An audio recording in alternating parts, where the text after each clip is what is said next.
Some of the notes I got actually that it was that I sort of was maybe doing an impression of somebody else, which I think is a fair thing that was definitely happening, because I think that's quite common. I think it's quite hard when you're starting out. You look at what you like and you sort of think, well, that's working, and it's quite hard to kind of dig in and find your voice. I mean, I think I'm incredibly lucky. It's really, really the only thing I ever wanted to do was to be a writer. I don't think I knew I wanted to write scripts, because I don't think I understood that was a job until quite late. Though I did sort of, write pantomimes when I was very little, terrible pantomimes. And then when I was about 16, had to do work experience, and I couldn't think of anything to do. And my mum said, well, why don't you really love theatre, why don't you write to some theatres? And I didn't live in London, we didn't have a local theatre, so she sort of was really kind and kind of helped me and like do some research, and one of the places I went to was the Royal Court in Sloane Square in London, which is the new writing theatre, and they wrote back and said, no, but thank you. And I called them and said, like, please, I really begged. And I think, I don't know, she ended up sort of saying, okay, on the phone. And so I did a week there, so I was in the new writing sort of department, and just read loads and loads and loads of plays. And they were so kind. I remember reading something by, an unsolicited script by a writer, and it had a scene in it that I was like, well, this is unstageable, you wouldn't be able to do this. And they sort of very quietly just put me in the corner with a stack of like Beckett and Sarah Kane and Carol Churchill, and they were like, no, that's like, just kind of think about it differently. And it was just the most brilliant, exciting experience. So from that, I then became a bit addicted, and I did the Young Writers Programme there. I did, did a few of those. I realised from the kind of short plays that I was writing, or the scenes that I had been doing in these exercises at the Royal Court, that I was quite good at writing up until the moment where something happens. Everyone's talking about it, something's going to happen, gun goes off, then black. I couldn't sustain beyond that. Or I was good at sort of, something's just happened and we're going to talk about it. So I sort of said, okay, well, I'm going to write a play that's in real time, in one space, and I'm going to sort of force myself to find, to kind of push through. And I think that was a really helpful thing to do. And then wrote a play at university. And was that your first play that you had on? It wasn't, no. I had a lot of cups of tea with that play. Like, people sort of met me and said, it was interesting, or, sort of talked about it, but no one wanted to do it. Do you know why? Well, it's sort of just in realising the thing that I said about it, something being unstageable. People said that it had something in it that was unstageable, and I was like, oh, but I thought we talked about that. Covered that you can do that. I think people sort of felt like there was a voice in there, though some of the notes I got actually that it was that I sort of was maybe doing an impression of somebody else, which I think is a fair thing that was definitely happening, because I think that's quite common. I think it's quite hard when you're starting out. You look at what you like and you sort of think, well, that's working, and it's quite hard to kind of dig in and find your voice. It's such a difficult. We do talk about it a lot, and what is that? It's a really hard thing to answer. Like, if you heard about a project now that was happening, I don't know, let's say a film, and a book was available and you knew they were looking for people, if it's something that you loved. I did do that with Normal People. Oh, okay. And actually when I did that, they said, we don't need, it was Sally was doing the she was going to do all the episodes, and Lenny was directing, and they were sort of done, they were ready, and then a few months later they said, actually, we could do with another person, and I guess, because I'd put my hand up for it, maybe. So it is worth carrying on. Yeah. Always send the email. Yeah. I was quite clear. I was like, I don't really want to write film. It felt like being asked to do an entirely different job. I just sort of couldn't really see that there was a relationship. I felt like, no, I'm a playwright and I write theatre. So why was that then? Was that because of form? I think it was because of form. I think I was scared. Okay.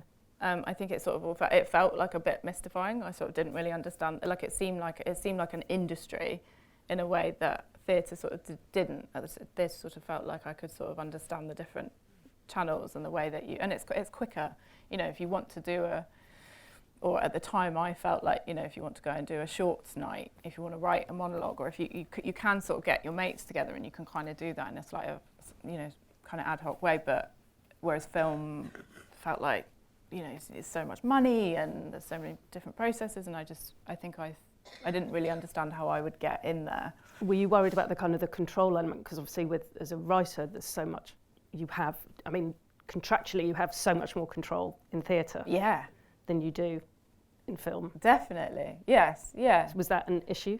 I think it was something I was a bit intimidated by, or not, just, yeah, probably didn't find, I was probably sort of, I'm a massive control freak, so, and particularly in my writing, I'm very, very clear on whether it's an it or an it is, and there's a reason. So that's like, and I've made, you know, I've gone through that process already, we can talk about it, but it's there for a reason. And it's staying there. Well, probably, unless you've got a really great argument as to why it shouldn't be, but most people don't want to have the argument, I think. Presumably you were getting notes in quite a different way, I imagine, than you had in theatre. Yeah. What was it like navigating?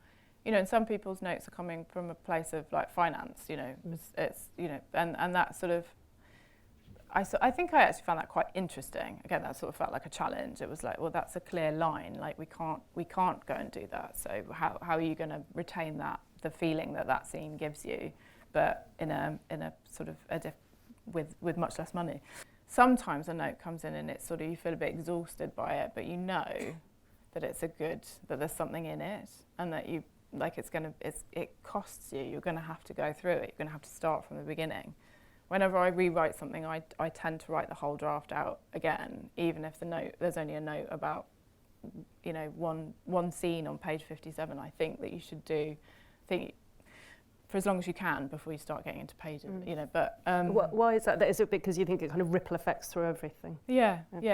I think that it's all about rhythm, and that you make that change in scene one, and that's going to have an impact. I think it makes you rigorous. I think it makes you meticulous. I also think that it allows you to kind of like really think about the note and sort of work your way through, like really digest it and kind of work your way through it, so that when you get to that moment in the script where you've had the note about, you've sort of felt your way through it again, rather than it feeling, for me, than it feeling sort of maybe a bit more cerebral. Having done subsequent films where the director hasn't been attached until after you've done 5 drafts or something, that's quite a different, I probably enjoy that process slightly less. Right, because you're not writing, in a way you could write loads of drafts, but it's only really when the director then comes on board that you're going to write to help their vision as well. Exactly, yeah, and you sort of think, oh, well, it would have been great to have you on draft 2, because you see it all through this lens, and I'd love to help that happen, but now, you know, that's sort of, it's become a different animal. So tell us about Normal People and how Normal People came about. Well, we know that you chased it. I chased it. Yeah, I mean, I'd read Conversations with Friends and really loved it, and which is Sally Rooney's previous book. Yeah. And then read Normal People, and I absolutely hoovered it. I read it really quickly, and it felt like a really emotional experience to read it. And I sort of thought, I think I thought, oh well, I know what this would look like. Like and so I just asked, I said, like, what's happening? I sort of emailed my agent and said, is anyone doing it, and what's happening? And he said, well, Sally Rooney is adapting it for the BBC, and Rose Garnett's producing it, and Lenny Abramson's directing it. And I was like, well, that sounds delightful, can't wait, lovely. And then a few months later, so they said she had written the first 6 episodes, but her book tour was now kind of going bananas, and I think she wanted to kind of write, start work on her next book probably. And they said, so would I be up for kind of coming in and writing some more and co-writing the first 6 with her. I am quite good at, I don't really think about the audience. I don't really think about the fact that people have read the books. I don't really, it's, for me, it's a very selfish experience. It's like, am I interested in this, and how can I keep being interested in it? it's not really for anybody else. Well, in those first few stages, and then obviously, of course, you do start to go, okay, well, you know, people are going to watch this or see this. But that book, I mean, every time I looked up, somebody was reading it on the tube or something. It was quite like no pressure. Yeah. I just sort of always felt like it's my job to get it. Like there has to be a reason for it to make that journey. You know, the industry sort of buys every single book before it's been published. Like everything, there's so much that, you know, you get sent stuff and you're sort of like, well, this would never be, why would this be a film or a TV series? But that made a lot of sense to me, and I just sort of thought, okay, well, it's my job to help it make that transition as smoothly as possible, and for it to feel the same as it did for people when they read the book. And we had like there was one moment where she sort of said, oh, well, Alice uses a lot of adverbs and my characters don't. And I was like, oh, wow, I had no idea I use a lot of adverbs. So that was as crazy as it got. Yeah, you know, Dead Ringers, this thing that I've been working on for the last 3 years.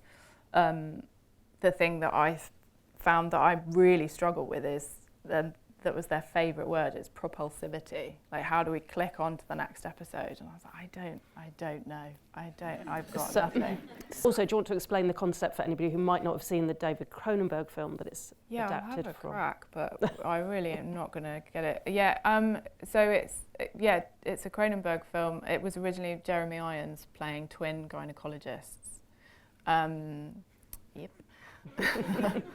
And our version is Rachel Weisz playing twin OBGYNs, so there's slightly more obstetrics involved. So yes, and it's 6 episodes, and it's for Amazon.